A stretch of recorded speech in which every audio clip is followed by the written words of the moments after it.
Happy birthday to you. Happy birthday to you. Happy birthday dear Narad ji. Happy birthday to you. ऐसे थोड़ी wish करते हैं नारद जी को. क्यों? आज नारद जी का बर्थडे है. हमारे यहाँ पे तो बर्थडे पे ऐसे विश करते हैं सबको. अभी तुझसे कौन बहस करेगा. अभी थोड़ा इनसे बात कर ले. Of course. Welcome to our channel the पंडितायंस. और आज जैसे कि अभी आपको पता चल ही गया होगा, आज है नारद जयंती. एंड इस अवसर पे हम आपके लिए लाए हैं एक दिल दहला देने वाला सच. टिडिंग ओवर एक्टिंग के 50 रुपए काटूंगी. उस कटे हुए पैसों की कसम मेरा दिल दहल गया था जब मुझे पता चला था कि ये जो सीरियल्स में दिखाया गया था ना आज तक, नारद मुनि कॉमिक एंटरटेनर वगैरह, वो वैसे नहीं है.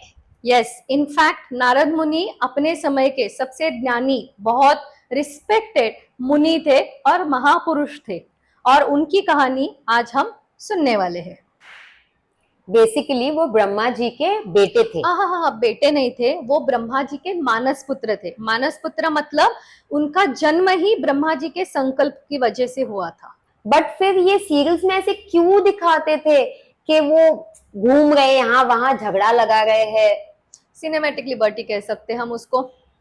एंड वो टाइम पे सोशल मीडिया वगैरह था नहीं ना, वरना उन पूरे पॉइंट्स पे कंट्रोवर्सीज हो चुकी होती, हाय हाय के नारे लग चुके होते, उन पे केस हो चुका होता, शायद उसको बैन कर दिया होता, और प्रोड्यूसर्स को स्क्रिप्ट चेंज करके नारद मुनि को ब्रिलियंट रूप में दिखाना ही पड़ जाता. हाँ, बट ये सब तो हुआ नहीं. तो अभी हम ही बता दें नारद मुनि की असलियत सबको.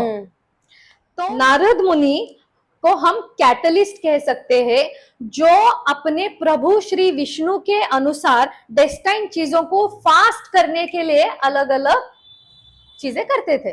Modern day catalyst. He was not a comic entertainer या a jester.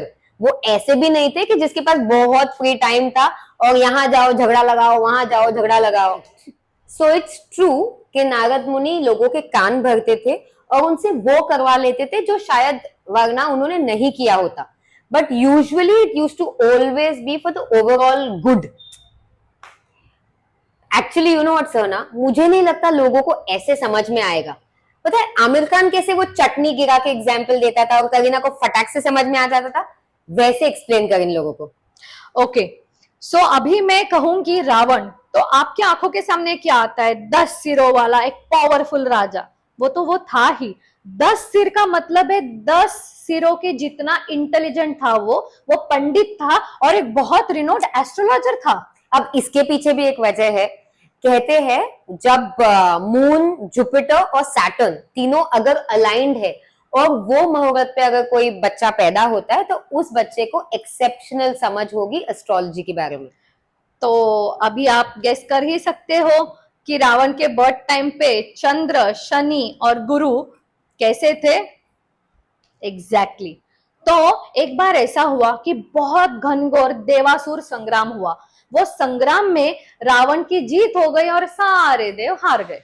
अब उसी समय Ravana wife Mandodari was expecting. Meghnath के जन्म की बात है ये. एंड देवास आ गए टेंशन में. अब अगर रावण को बेटा पैदा हो जाए और वो भी ऐसे फेवरेबल प्लैनेटरी पोजीशंस में, तो भाई सबकी मिलके इन लोग दोनों बैंड बजा देंगे.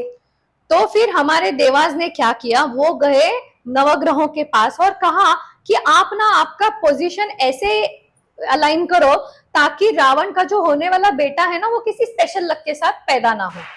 बट रावण बीइंग रावण, उसे इस स्कीम के बारे में पता चल गया और उसने सारे प्लैनेट्स को कैप्चर करके अपने थ्रोन के नीचे बंदी बनाकर रख दिया. अब इन सारे नवग्रहों में थे हमारे शनि महाराज भी. अब ये शनि महाराज की एक स्पेशल पावर है कि उनकी पोजीशन जितनी डेंजरस है ना, वैसे उनकी दृष्टि भी बहुत डेंजरस है. तो जिस पे भी उनकी दृष्टि पड़ती है उसका बुरा टाइम आ जाता है. लेकिन शनिदेव इस पावर को यूज नहीं कर पा रहे थे क्योंकि रावण ने जो उन्हें बंदी बनाकर रखा था, सबको फेस डाउन पोजीशन में रखा था, आंखें नीचे थी. और ऐसे टाइम पे एंट्री होती है हमारे नारद मुनि की. उन्होंने क्या किया, वो मिलने आए रावण से और उन्होंने पहले तो उनको बधाइयां दी कि आपने नवग्रहों को कैप्चर कर लिया है, और उसके बाद बातों ही बातों में उससे कहा कि ये जो लोग हारे हुए हैं उनके पीठ पे पैर रख के बैठने में क्या ही मजा है, क्या ही रिस्पेक्ट है। उससे अच्छा आप एक चीज करो, आप उनको सबको पलट दो और उनकी छाती पे पैर रख दो। अब नारद मुनि की फ्लैटरी सुन सुन के रावण ऑलरेडी खुश हो चुका था।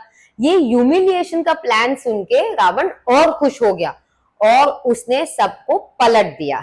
अब आया ना ऊंट पहाड़ के नीचे। उसके कहने का मतलब है अब आया रावण शनि दृष्टि के नीचे, एंड जैसे ही शनि दृष्टि उस पे पड़ गई रावण का हो गया बुरा टाइम शुरू। तो देखो नारद मुनि ने कैसे चालाकी से सारे नवग्रहों की रिहाई में रिएक्शन कैटलाइज किया। ऐसे मैनिपुलेटर थे नारद मुनि। अब ये नारद मुनि की सिर्फ ऐसी कथाएं नहीं, ऐसे बहुत सारी कथाएं हैं कि जहां पे उन्होंने बुरे लोगों को अच्छा भी बनाया है, जैसे कि वाल्याकोड़ी। वाल्याकोड़ी नाम का एक डाकू था जो जंगल में आने जाने वाले सब लोगों को वो लूटता था। लूटना, मारना, पीटना, पैसों के लिए उसके लिए सब जायज था। और ऐसे में एक दिन नारद मुनि पधारते हैं जंगल में और वो वाल्याकोड़ी से पूछते हैं, वत्स ये तुम सब क्या कर रहे हो? अब बेसिकली पॉइंट क्या है, वाल्या दिल का बुरा नहीं था, उसके बस सर्कमस्टेंसेस खराब थे। सो वो ये सब कुछ नारद मुनि को बताता है कि कैसे फैमिली को भूखमरी के चक्कर से बचाने के लिए वो ये सब गंदे काम कर रहा है। लेकिन नारद मुनि ने तब उसको एक बहुत इंपॉर्टेंट चीज बताई, तू अब ये सब मार धाड़ कर रहा है, पाप कर रहा है, अभी तेरी जिंदगी खत्म होने के बाद जब हिसाब देना है तो क्या तुम्हारे फैमिली मेंबर्स तुम्हारे इस पाप में साथ देंगे? अब वाल्या ने तो फुल कॉन्फिडेंस के साथ हाँ बोला। I mean, वो जो भी कर रहा था सब उसके खुद के फैमिली के लिए ही कर रहा था ना। वो सब देख रहे थे, सब जानते थे, ऑब्वियसली सब लोग भागीदार बनेंगे उसमें। पर नारद मुनि ने कहा कि तू एक बार प्लीज उनसे पूछ लो, मेरे सेटिस्फेक्शन के लिए तुम जाके अपनी फैमिली से एक बार बात कर लो और फिर आओ मेरे पास। और जब उसने उसके फैमिली का जवाब सुना उसके होश उड़ गए। I mean, फैमिली ने क्या बोला, देखो भाई, रोटी कपड़ा मकान हमें ये दिलाना आपकी जिम्मेदारी है। अब ये जिम्मेदारी आप सही रास्ते पे चल के निभा रहे हो या गलत रास्ते पे, that is your concern, not hours. अब ये सुनने के बाद वाल्याकोड़ी को एकदम टेंशन आ गया। वो भागते भागते वापस नारद मुनि के पास आके बोला, अरे बाप रे, मुझे तो अभी ऐसे उन्होंने कह दिया कि वो मेरे पापों में भागीदारी नहीं है, अभी आप ही बताओ इन पापों से मैं कैसे मुक्ति पाऊं? तब नारद मुनि बोले, देखो वाल्या, तुम्हारे जिंदगी में आगे भाग में बहुत अच्छा लिखा है, पर उसके लिए तुम्हें अभी से ये पूरा वायलेंस, मार धाड़ सब बंद करना होगा और राम नाम का जप करना होगा। अब Valya had been an extremely violent man. उसके मुंह से तो राम का नाम भी नहीं निकल पा रहा था। बट अगेन नारद मुनि फॉर द रेस्क्यू। तो नारद मुनि ने उससे क्या कहा, चल छोड़ दे, तुझको राम नाम कहना नहीं आ रहा है ना, तो मरा मरा मरा ऐसे जप कर दे। अभी आप ना ठीक से सुनो, आप अगर कंटिन्यूअसली मरा मरा मरा ऐसे कहते हो, फास्ट कह के देखो, मरा मरा मरा मरा, बन गया ना राम राम। तो वही करने के लिए बोला और ऐसे बन गया वाल्याकोड़ी का Valmiki, the great Maharshi Valmiki, the same Valmiki जिनको बैठे बैठे एक जगह पे दिव्य दृष्टि से पूरा रामायण दिखाई दिया था। पूरा रामायण मतलब प्रभु श्री राम के जन्म से लेकर अब तक की कथा और उसके आगे क्या होने वाला है, वो पूरा रामायण उनको अपनी दृष्टि के सामने दिखाई देता था। क्रेजी ना। और सोचो, ऐसे महान विद्वान पुरुष को हमारे सारे सीरियल्स में एक कॉमेडी कैरेक्टर बना के रख दिया। एनीवे, लेकिन आज हमने ये चैनल के थ्रू आपको नारद मुनि की इंटरेस्टिंग इंटेलिजेंट स्टोरीज बताई है। तो अगर आपको ऐसे ही हमारे मिथोलॉजी के बारे में, हिंदुइज्म के बारे में कथाएं पसंद है तो हमारे चैनल को सब्सक्राइब करना मत भूलिए एंड बेल आइकन को दबा देना ताकि नोटिफिकेशंस ऑन हो जाए। शुभमस्तु।